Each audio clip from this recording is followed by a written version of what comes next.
Amigos, bienvenidos a una nueva transmisión más a su canal Pregonero Informa, servidor Irving Rodríguez, transmitiéndoles desde el día de hoy. Nos encontramos todavía en este martes 11 de marzo del 2025. Si nos estás viendo por primera vez, muchísimas gracias por tu tiempo y por tu espacio. Solamente pido tu apoyo con la suscripción para que cada día podamos ser más en esta gran familia. Amigos, el día de ayer simplemente en el espacio de Leo Zuckerman hicieron pedazos lo que queda del PRI y del PAN. Una devastadora caída de la oposición y en donde estos partidos que se decían ser la única oposición en México han caído ya en tercer y cuarto lugar. Esto después de esta encuesta que dio a conocer el Universal y que en esta mesa de análisis simplemente terminaron de burlarse, hacerlos pedazos, decirles que ya no existen. En fin, los hicieron añicos. No pueden tolerar, comprender cómo es posible que estos partidos de oposición hayan querido ir en alianza. No, bueno, ya demasiado tarde, ¿no? Porque eso simplemente dio como resultado que la gente los despreciara más. Y el que terminó pagando los platos rotos fue el PAN. El unirse con el PRI simplemente fue la peor decisión. Y vaya que van a aprender una lección muy fuerte estos partidos. Vaya que lo van a aprender y muy pronto en las intermedias del 27. ¿Qué fue lo que pasó? ¿Cómo se les fueron encima? Escuchen ustedes, porque esto se puso sabroso. De febrero de Wendy Márquez en el periódico El Universal y pues desaparecida, ¿no? ¿Cuál oposición, Javier? ¿Cuál oposición? ¿De qué me están hablando? Son números devastadores, ¿no? ¿O no? No, totalmente. Sí, pero creo que ya hablaste de la opción partidista. Sí. Creo que al hablar de oposición hay que hablar de la opción partidista. Hay una opción que puede ser no partidista. Bueno, pero aquí la opción partidista. O sea, la partidista. Y luego está el tema de partidos y votantes por oposición. Vamos a hablar nada más de la partidista. Sí. Y yo iría, hay otro tipo de distinciones que tienen que ver con horizontes. Yo creo que hay algo que explica dónde está la oposición hoy, que tiene que ver con el largo plazo, independientemente de Morena, de la victoria de Morena en 2024, ¿no? Vienen con problemas desde hace un buen rato y hay que entender cuáles esas razones de largo plazo. Luego está el muy corto plazo que sí tiene que ver con derrotas muy puntuales, la de 2018 y más recientemente 2024. Y luego la coyuntura muy puntual que, por ejemplo, tiene que ver con Trump y la amenaza de Trump, que es una enorme ventaja que tiene ahorita Morena en el poder. Si fuera el PAN en el poder, la tendría el PAN, si fuera el PRI, la tendría el PRI, ¿no?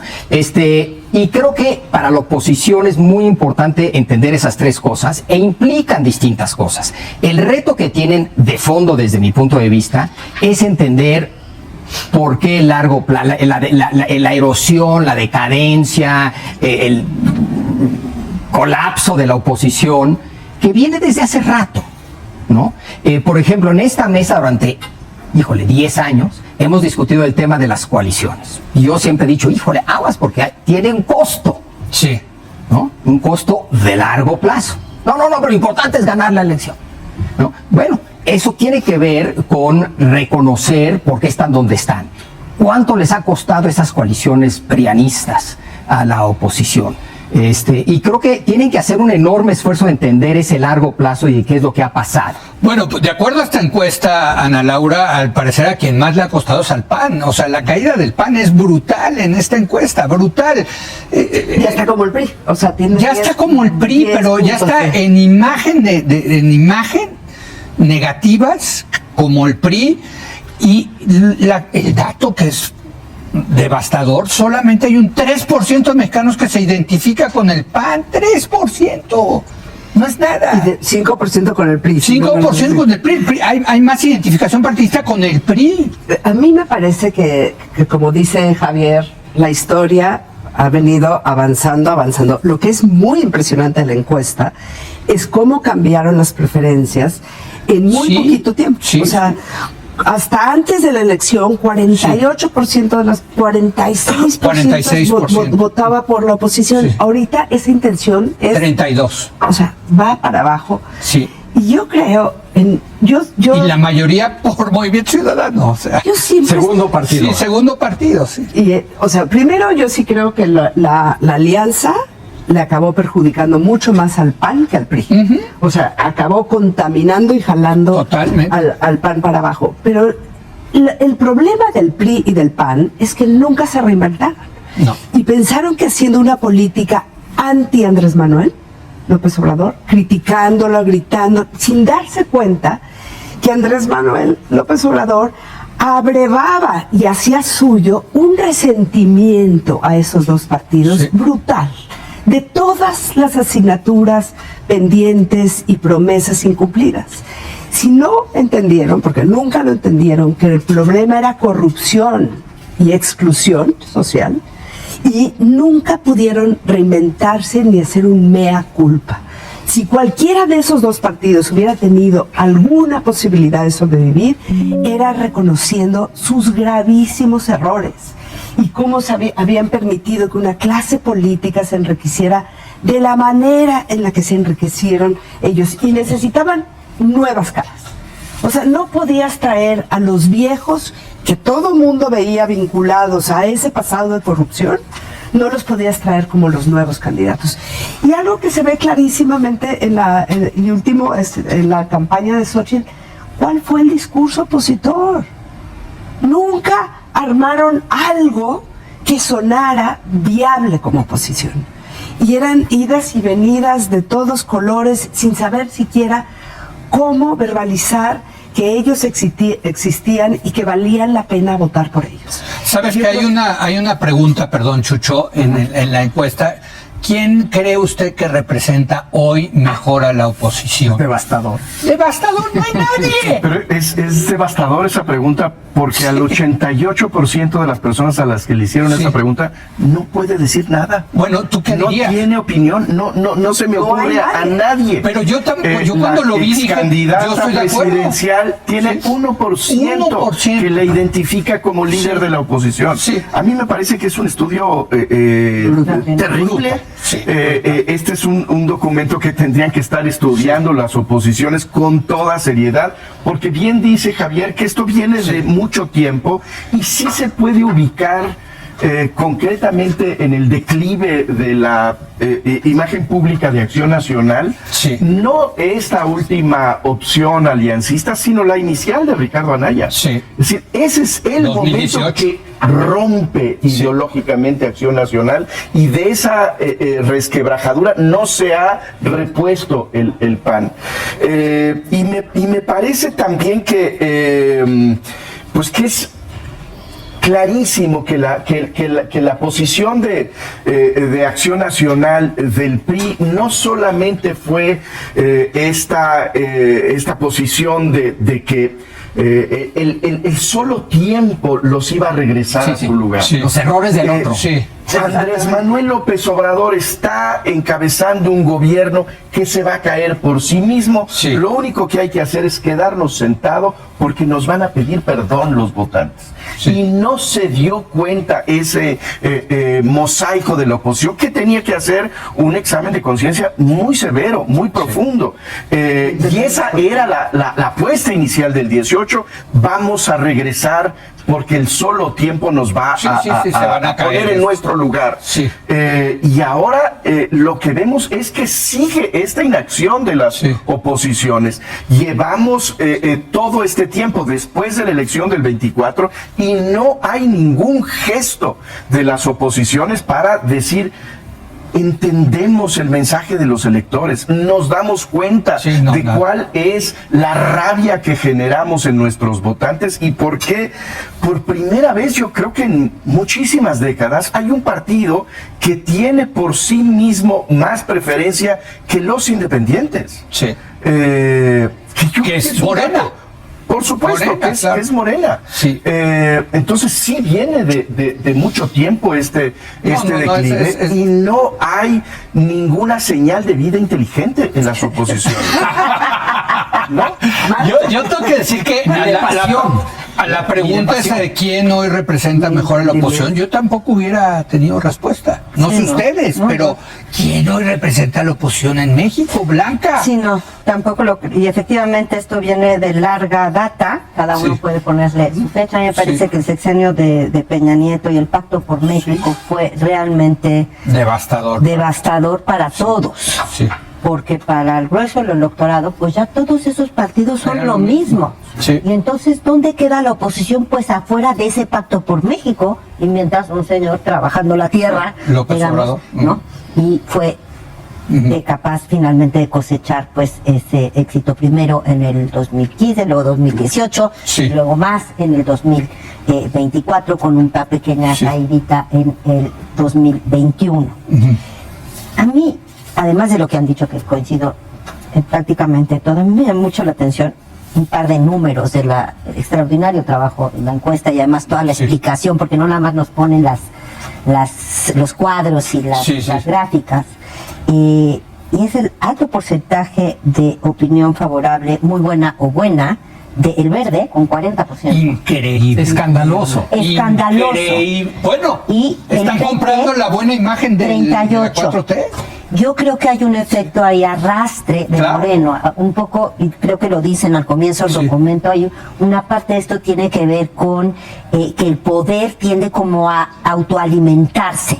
El que está en el poder, pues le gusta a muchos, sencillamente pues está en el poder, y creo que es básicamente, quiero creer que es esa asociación lo que nos explica este número tan terrorífico del 40% para el Partido Verde, opinión muy buena, frente al PAN con 20 muy buena o buena, o el PRI con 17 de muy buena o buena. Me parece que tenemos aquí casi como la reversa de la moneda, o sea, los poquitos, realmente todos esos que se quedaron afuera del Pacto por México se fueron yendo, y luego cada vez más se fueron yendo con Morena, y se fueron quedando un grupo cada vez más pequeño. Lo que me parece que no queda claro es, bueno, no solamente no queda claro, sí queda claro que está haciendo la oposición. De lo poquito que tiene, pelearse por a ver quién se queda con todo ese poquito. De nada.